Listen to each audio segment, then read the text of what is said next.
मुरली का सार है, मीठे बच्चे जी बाबा जी। याद से याद मिलती है, जैसे दिल से दिल मिलता है। जो बच्चे बहुत प्यार से बाबा को याद करते हैं, शिव बाबा को, उनकी कशिश बाबा को भी होती है।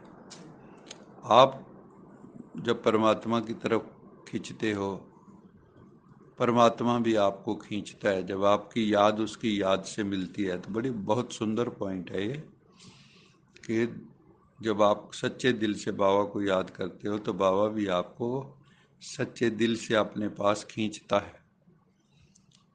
प्रश्न है, तुम्हारे परिपक्व अवस्था की निशानी क्या है? कैसे माने कि आपकी अवस्था पक्की हो गई है, अब डावांडोल नहीं होती, कैसी भी परिस्थिति आ जाए आप हिलते डुलते नहीं हो, हिचकोले नहीं खाते हो अवस्था। उस अवस्था को पाने का पुरुषार्थ क्या है? उत्तर है, जब तुम बच्चों की परिपक्व अवस्था होगी तो सबसे पहला पॉइंट है, आपकी कर्म इंद्रियां मन बुद्धि सब शीतल हो जाएंगी, कहीं पे भी कोई उत्तेजना रहेगी नहीं। मन शांत, इंद्रियां शांत, आत्मा शांत।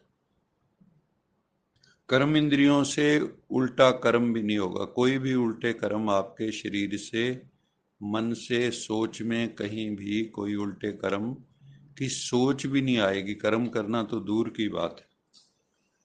और आपकी अवस्था कैसी हो जाएगी? अचल अडोल, जैसे अंगद का पैर कोई भी हिला नहीं सका, ऐसे आपकी अवस्था को कोई भी परिस्थिति हिला नहीं सकेगी। देखो, टेम्परेरी संसार की मर्यादाओं का पालन तो करना ही होता है, लेकिन हर एक को अपने भीतर पता होता है मेरी अवस्था क्या है, क्योंकि जिस संसार में रहते हो उसकी भी अपनी कुछ मर्यादाएं हैं, उसको भी फॉलो करना है। इस समय की अडोल अवस्था से 21 जन्मों के लिए कर्म इंद्रियां तुम्हारे वश हो जाएंगी। ये जो पुरुषार्थ हम एक जन्म के लिए, क्या एक जन्म में भी थोड़े से समय के लिए पुरुषार्थ करते हैं, तो बाबा कहता है इसका फल तुम्हें 21 जन्म, सतयुग त्रेता, पूरा आपका इंद्रियां शीतल, मन बुद्धि शीतल, सुख शांति की दुनिया में तुम 2500 साल तक चले जाते हो।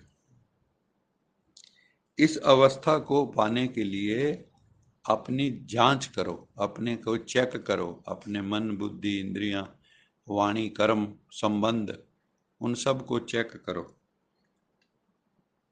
फिर बाबा कहता है नोट करने से सावधान रहेंगे, है ना। दो बातें हैं इसमें। नोट करने का मतलब है, एक तो जब आत्म विश्लेषण करो तो उन बातों को नोट करो भी, मेरे में अभी क्या खामियां हैं, क्या कमियां हैं, क्या त्रुटियां हैं, किस चीज का अभाव है, वो नोट करो। दूसरा है कि बाबा की मुरली जब चलती है उसमें भी जो अच्छे पॉइंट होते हैं उनको भी अगर आप नोट करोगे तो जांच करने में आपको मदद मिलेगी। योग बल से ही कर्म इंद्रियों को वश में करना है, और कोई दुनिया का तरीका नहीं है। जब तक आत्मा पावरफुल नहीं होगी तब तक आप मन बुद्धि को वश में कर नहीं सकते, इंद्रियों को वश में कर नहीं सकते। जब आत्मा परमात्मा से जुड़ जाती है तो आत्मा भी मास्टर सर्वशक्तिवान बन जाती है। और जब आत्मा शक्तिवान हो जाती है, हमेशा आनंद में रहने लगती है, तो दुनिया के आनंद उसके लिए फीके हो जाते हैं। नहीं तो ज्यादातर इंसान दुनियावी इंद्रियों के सुखों में ही डूबा रहता है 24 आवर।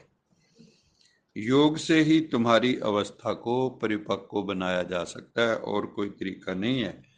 इसलिए ज़्यादा से ज़्यादा अभ्यास होना चाहिए आत्म अभिमानी बनने का, परमात्म अभिमानी बनने का, और ड्रामा को साक्षी होकर देखने का।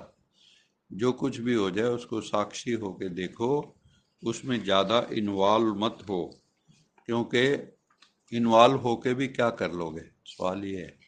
मान लो आप उसमें डूब भी गए, थोड़ी देर के मान ली ये बात, तो फिर उससे क्या कर लोगे? उसका वो क्या परिस्थिति बदल जाएगी? बल्कि और ही वहां पे आपने नेगेटिव वाइब्स शुरू कर दी। योग बल से कर्म इंद्रिय जीत बन संपूर्ण पवित्र बनना है। और बिना योग के बाबा कहते हैं प्रभु की याद के इंद्रियां भी पवित्र नहीं होंगी, मन बुद्धि भी पवित्र नहीं होंगे और संपूर्ण पवित्रता जीवन में आएगी नहीं।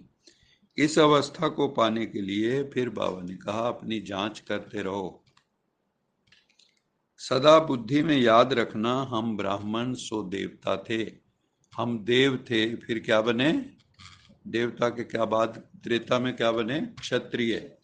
द्वापर में वैश्य, भगवान से सौदा करने लगे।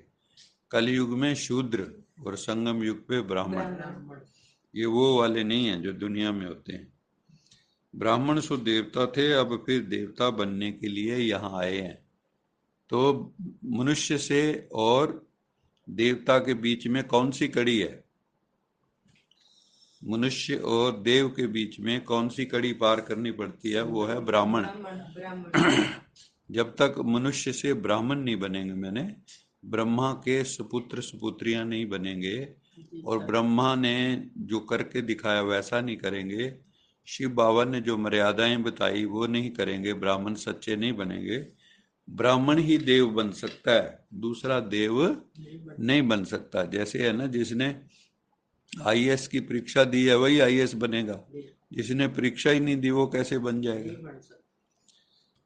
तो बाबा कहते हैं इसलिए बहुत खबरदारी से पाप और पुण्य को समझ कर लेन देन करनी है।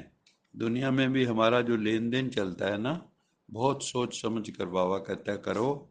इसमें भी कई बहुत फंस मरते हैं। ज्यादातर संबंध बिगड़ते ही लेन देन से है। अगर आप अपना इस कई जगह तो कोरे बनना पड़ता है, सही समझे? अगर आप कोरे बन जाओ ना, कुछ दिन तो लोग आपको कहेंगे लेकिन उसके बाद समझ जाते हैं। अच्छा, मीठे मीठे सिखिलद बच्चों प्रति याद प्यार, गुड मॉर्निंग रूहानी बाप की रूहानी बच्चों को नमस्ते। हम रूहानी बच्चों की रूहानी मात पिता बाप दादा याद प्यार, गुड मॉर्निंग, गुड नाइट और नमस्ते। सदा रहो कहीं नहीं बन जाओ, बांध लो अपने, चलो प्रभु के